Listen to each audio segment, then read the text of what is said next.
আজকে তোমার সাথে আমি একটা গেম খেলবো। তুমি আমার সম্পর্কে 3টে কোয়েশ্চেন করবে, আমি তোমার সম্পর্কে 3টে কোয়েশ্চেন করব, দেখি তুমি আমাকে কতটা ভালো করে জানো। ঠিক আছে? Ready? Ready ready okay, ready আমি পুরো ফুল। ঠিক আছে, বলো আমি বাইরে গিয়ে ঘুরতে গিয়ে কী খেতে সবথেকে বেশি ভালোবাসি? Fried rice. ঠিক। আচ্ছা বলো, আমি কি জামা পরতে সবথেকে বেশি ভালোবাসি? পড়তে তো অনেক কিছুই ভালোবাসো। জিন্স, শাড়ি, কুর্তি, 3টের মধ্যে। জিন্স। জিন্স আমি জীবনে পরেছি। ভুল। তুমি তুমি তুমি কিছুই জানো না আমার সম্পর্কে।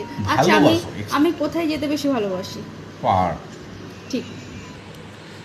আচ্ছা, আমাকে দিনটাও তো খুব short short. Favourite food, favourite colour আর হবি বলো। ফেভারিট কালার হচ্ছে ব্লু, আর ফেভারিট ফুড হচ্ছে বিরিয়ানি, দুটো রাইট, আর হবি হচ্ছে ফুটবল। লাস্টেরটা রং।